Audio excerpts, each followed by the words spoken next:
నిర్మాత గారు, సుధాకర్ గారు, అంటే పండక్కి 5 సినిమాలు రిలీజ్ అవుతున్నాయి కదండి.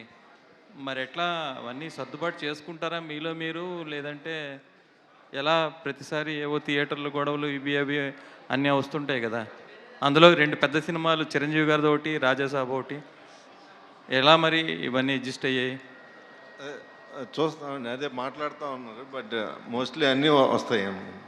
సార్ సుధాకర్ గారు, చెప్పండి. నెక్స్ట్ మీరు చేయబోయేది చిరంజీవి గారితోటే. అవును, మరి ఇప్పుడు చిరంజీవి గారికి మీదకి పోటీ దింపుతున్నారు ఈ సినిమాని. చిరంజీవి గారికి మేము పోటీ ఏంటంటే చిరంజీవి గారి సినిమా ఆయన, దానికి మాకు పోటీ కాదు. భర్త మహాశయులకి విజ్ఞప్తి అంటే ఏంటి కాన్సెప్ట్? ఏమని నచ్చి మీరు ఈ సినిమా యాక్సెప్ట్ చేశారు సార్? అంటే చాలా రోజుల తర్వాత, అంటే నేను కిషోర్ తోటి ఇంత ముందు కూడా చేసాము. బట్ చాలా రోజుల తర్వాత రవితేజ గారికి కొత్తగా ఉంటుంది. అంటే ఇంతకుముందు మన పెళ్ళాం ఊరు వెళ్తే కానీ అదా ఇంట్లో వెళ్ళాలి, వంట ఇంట్లో ప్రియురాలు, ఇంతకుముందు అంటే ఆ కైండ్ ఆఫ్ కొంచెం కొత్తగా ఉంటుంది. ఆయన రవితేజ గారికి చాలా ఫ్రెష్గా ఉంటుంది. అంటే నేను విన్నప్పుడు అవన్నీ ఇది చేసుకొని కొంచెం కొత్తగా అనిపించి స్టార్ట్ చేశాను. రవితేజ గారు ఈవెంట్కి రాలేదు, ఆయన ప్రమోషన్స్ వస్తారండి, ఇంకా చాలా ఉన్నాయి. ఈ సినిమాకి వాయిస్ ఓవర్ చిరంజీవి గారు ఇస్తున్నారని తెలిసింది, అది ఎంతవరకు? లేదండి, లేదు. చిరంజీవి గారు లేదు. ఓకే, నెక్స్ట్ చిరంజీవి గారితో అప్డేట్ ఏమన్నా చెప్తారా? అది శ్రీకాంత్ ఇప్పుడు ప్యారడైజ్ జరుగుతూ ఉందండి. శ్రీకాంత్ కొంచెం ఫ్రీ అయిపోగానే ఆ వర్క్ కూడా ప్యారలల్గా చేస్తూ ఉన్నాం. మేబీ నెక్స్ట్ ఇయర్ మిడ్లో నుంచి స్టార్ట్ అవుతుంది. Thank you sir. ప్రొడ్యూసర్ గారు, కిషోర్ గారు సార్, ఇది ఈ సినిమా ఒప్పుకునేటప్పుడే హీరో గారు సంక్రాంతికి తప్పకుండా రావాల్సిందే అనే కండిషన్ మీద స్టార్ట్ చేశారంట. అవును సార్, అలాగే. ఏంటి సార్ అంత బలంగా కండిషన్ పెట్టి మరి? అంటే ఎనీ సంక్రాంతి కొంచెం ఎంటర్టైన్మెంట్లు అన్నీ వర్కౌట్ అవుతున్నాయి కదా, అందుకని సంక్రాంతికి వద్దాం ఈసారి అని చెప్పి హీరో గారు పారితోషికం కూడా పక్కన పెట్టి యాక్ట్ చేశారంట, నిజమేనా? అవునండి, ఆయన ఇప్పుడు దాకా ఏం తీసుకోలేదు కూడా నా దగ్గర. సార్ కిషోర్ గారు, ఆడాళ్ళు మీకు జోహార్లు సినిమాలో ఇంటర్వెల్ బ్యాంక్కి సెపరేట్ ఫ్యాన్ బేస్ ఉంది. ఆ డబ్బాల ఎపిసోడ్ అంటే మనం రెగ్యులర్గా చూసే విషయాలే, మనం ఇగ్నోర్ చేసే విషయాలే సినిమాలో చూపించారు చాలా ఫన్నీ వేలో. ఈ సినిమాలో అలాంటి ఏమైనా ఎక్స్పెక్ట్ చేయొచ్చా? ఉన్నాయండి, ఒక ఇంకా ఎక్కువ ఐడెంటిఫై చేసుకునేలాగా ఉన్నాయి. ఎందుకంటే అది అంటే ఎక్కువ ఇంట్లో మన పిన్నిలు, అత్తలు, మా మమ్మీ, అమ్మలు వీళ్ళు చేసేది కదా. ఎందుకంటే వాళ్ళ మీద ఆ కథ అంతా వెళ్ళింది. ఇది హస్బెండ్ వైఫ్, ఇంకో అమ్మాయి తన లైఫ్లో ఉంటే ఇట్లా ఉంది కాబట్టి ఇవి రిలేట్ అయ్యేలాగా అలాంటి ఐటమ్స్ ఉన్నాయండి. టీజర్లో ఎక్కడ ఒక యాక్షన్ ఎపిసోడ్ కానీ ఒక యాక్షన్ బ్లాక్ కానీ లేకుండా చాలా జాగ్రత్తగా కట్ చేసినట్టు ఉంది. ఎందుకంటే సంక్రాంతి సీజన్లో వస్తున్నారు కాబట్టి ఫుల్ ఫ్లెజ్డ్గా ఒక ఫ్యామిలీ ఎంటర్టైన్మెంట్ మాత్రమే ఇవ్వాలని ఫిక్స్ అయిపోయి ఆ టీజర్ కట్ చేసినట్టు అనిపించింది. లేదు, యాక్చువల్ కథలోనే ఛాన్స్ ఉంది. కథే మనం మ్యాక్సిమం ఏంటంటే, ఇప్పుడు నేను ప్రీవియస్ ఫిలిమ్స్ కూడా, ఇప్పుడు నేను శైలజ చూస్తే మా కూతురు పుట్టిన 10th డేకి నేను వచ్చాను, ఇండస్ట్రీకి వచ్చాను. సో మా ఇద్దరి మధ్య అసలు టైం ఉండేది కాదు నేను ఇంటికి వెళ్ళడానికి. సో అట్లా నిజంగా కథలో సత్యరాజు, కీర్తి సురేష్ క్యారెక్టర్స్ క్రియేట్ చేసి ఆ సినిమాని నా ఎక్స్పీరియన్స్ని చేశాను. అలాగే నా బెస్ట్ ఫ్రెండ్ది ఉన్నది ఒకటి జిందగీ చేశాను. చిత్రలహరి నేను ఒక లూజర్గా ఉన్నప్పుడు నేనేమీ అలా చేశాను. ఇందులో ఒక స్పెషాలిటీ ఏంటంటే, హస్బెండ్ వైఫ్ లైఫ్ అనేది అంటే పరిపూర్ణంగా అన్ని అంశాలు, అంటే అన్ని ఎమోషన్లు ఉండేది వాళ్ళిద్దరి మధ్య. హ్యాపీనెస్ అవ్వచ్చు, లేకపోతే చిన్న గొడవలు, ఇబ్బందులు అవ్వచ్చు, మళ్ళీ ఇవన్నీ ఉంటాయి కదా. సో నేను ఈ కథలో కూడా నేను ఒక విషయం రియలైజ్ అయ్యాను. అంటే ఒక హస్బెండ్గా కొంచెం లేట్గా రియలైజ్ అయ్యాను. మన వైఫ్ని మనం ఎంత హ్యాపీగా చూసుకుంటే, వాళ్ళ సోల్ ఎంత హ్యాపీగా ఉంటే మన లైఫ్ అంత హ్యాపీగా ఉంటుంది అనేది నేను రిలీజ్ అయ్యాను. సో దాన్ని ఈ సినిమాలో కూడా నేను చెప్దామని. మిరాయిలో మీరు ఒక సర్ప్రైజ్ ప్యాకేజీలో కనిపించారు. యాక్టింగ్ మీద మీకు ముందు నుంచి లేదు, అది కార్తిక్ బాగా క్లోజ్, నాకు ఇద్దరం కలిసి ఒక సినిమా పనిచేసాం. సో తను నా రియల్ లైఫ్లో నేను ఉండేది నన్ను చూసి మీరు చేస్తే బాగుంటుందన్న అంటే నేను అట్లా చేశాను. సార్ సుధాకర్ గారు, ఈ సంక్రాంతికి చాలా సినిమాలు వస్తున్నాయి. పెద్ద సినిమాలు రేట్లు పెంచమని అడగడానికి స్కోప్ ఉంది. చిన్న సినిమాలేమో ఎలాగ అడగవు, ఎందుకంటే పెద్ద పోటీలు ఉన్నాయి కాబట్టి అవి రాక తప్పని పరిస్థితి. మీ పాలసీ ఏంటంటే ఈ సినిమా వరకు రేట్లు పెంచడానికి? లేదండి, మేము అడగట్లేదండి. రెగ్యులర్ వాట్ ఎవర్, అంటే గవర్నమెంట్ ఏ రేట్లు అయితే ఉన్నాయో దాని ప్రకారం. హైక్ మాత్రం మీరు అడగరు? లేదండి. కిషోర్ గారు, సురేష్ గారు, భర్త మహాశయులకు మీరు ఎలాంటి విజ్ఞప్తిని ఈ సినిమాలో చూపిస్తున్నారండి? అంటే అవుట్ అండ్ అవుట్ ఎంటర్టైన్మెంట్ వేలోనే చెప్దామనండి. సో ఫుల్ ఎంటర్టైన్ చేస్తూనే ఫైనల్గా మనం ఏదైతే చెప్దాం అనుకుంటున్నామో ఒక భర్తగా మనం ఎలా ఉండాలనేది ల్యాండింగ్లో చెప్దామని. సో ఫుల్ హిలేరియస్గానే ట్రీట్ చేసి లాస్ట్లో నేను చెప్పాను కదా ఇందాక నాకు ఒక రియలైజేషన్ వచ్చిందని. సో ఆ రియలైజేషన్నే నేను స్క్రీన్ మీద కన్వే చేశాను. అంటే ఇదివరకు పెళ్ళిళ్ళు వేరు, ఇప్పుడు పెళ్ళిళ్ళు వేరు. ఇప్పుడు అంత కమర్షియలిజం అయిపోయింది. తీసుకున్న మ్యారేజ్ అయిన 1 ఇయర్కే సినిమా వాళ్ళు కానీ బయట వాళ్ళు కానీ ఎవరైనా సరే డైవర్స్కి వెళ్ళడం, ఎక్కువ డైవర్స్లు అనేది ఈ మధ్యకాలంలో బాగా ఎక్కువ జరుగుతుంది. అలాంటి సంఘటనలు ఈ సినిమాలో ఏదైనా ఉంటాయా?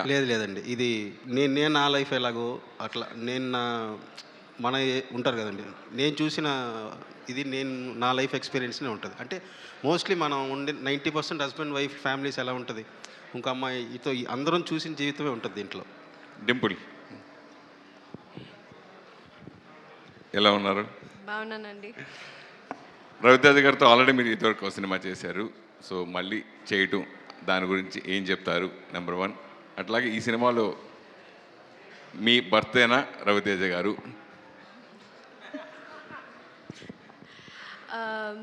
యా, మీరు అడిగినట్టు రెండోసారి చేయడం చాలా అదృష్టం.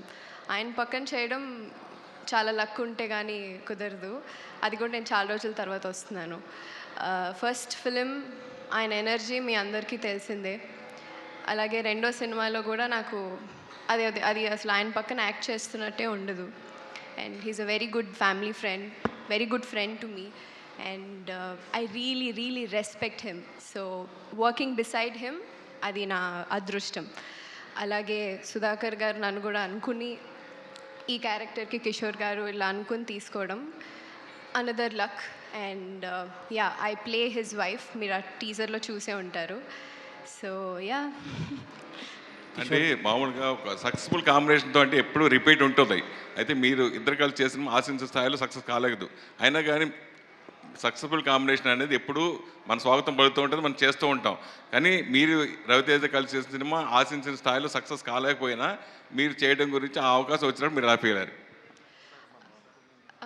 సో బేసిక్లీ సినిమా ఆడకపోయినా ఐ హ్యావ్ ఆల్వేస్ వన్ అండి. అంటే నా సాంగ్స్ కానీ నా పాటలు కానీ.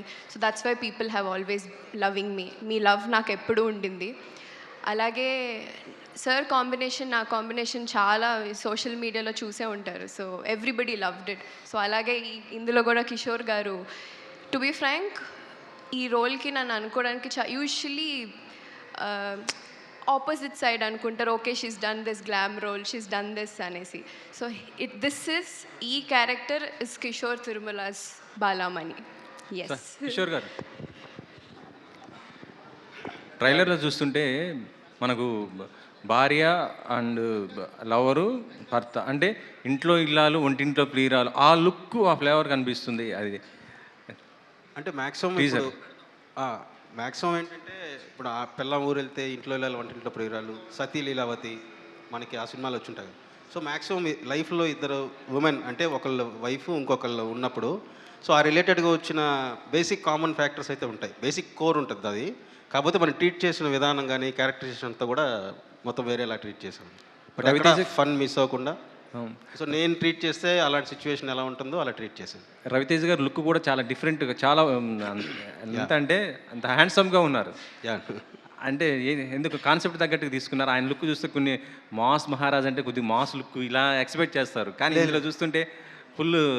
లేదు రవి గారే ఏంటంటే సినిమా నన్ను పిలిచినప్పుడే వచ్చి నేను ఇప్పటిదాకా చేస్తున్నాను కదా, నాకు ఇదేమీ గుర్తుకు రాకుండా నేను ఫ్రెష్గా నన్ను చూసుకుంటే నాకు ఫ్రెష్గా అనిపించేలాగా చాలా కూల్గా అవుట్ అండ్ అవుట్ ఎంటర్టైన్మెంట్ చేద్దాం. ఎక్కడైనా ఇప్పుడు జరుగుతున్న వాటికి సంబంధించి నువ్వు ఇది కూడా నువ్వేం పెట్టద్దు.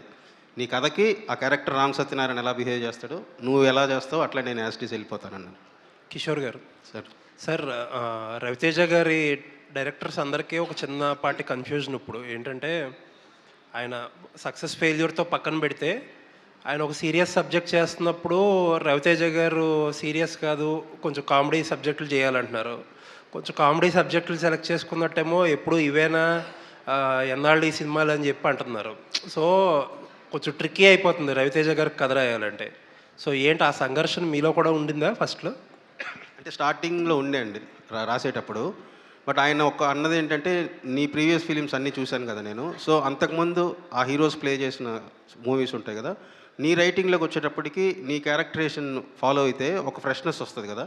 సో అందుకని నువ్వు ఇదేం దృష్టిలో పెట్టుకోవద్దు, కన్ఫ్యూజ్ అవ్వద్దు. అసలు నువ్వు ఎలాగైతే బిహేవ్ చేస్తావు యాస్టిస్ నిన్ను ఫాలో అయితే నాకు కూడా కొత్తగా ఉంటుంది. సో అనే ఫుల్ ఫ్రీడమ్ ఇవ్వడంతో నేను ఎక్కడా కూడా అసలు పాస్ట్ కానీ ఇక్కడ ఏమనుకుంటారు అదేం లేదు, స్ట్రిక్ట్లీ క్యారెక్టర్నే ఫాలో అయిపోయాను. సార్ ఇంకొకటి ఏంటంటే ఈ సంక్రాంతికి ఆల్వేస్ ప్రతి సంక్రాంతికి కాంపిటీషన్ హెవీగా ఉంటుంది. ఈసారి అలాగే ఉంది. బట్ సర్ప్రైజింగ్లీ వస్తున్న 5 సినిమాలు కూడా కామెడీ సినిమాలు. అండ్ ఫామ్ విషయంలో రవితేజ గారు ఇప్పుడు కొంచెం ఇబ్బంది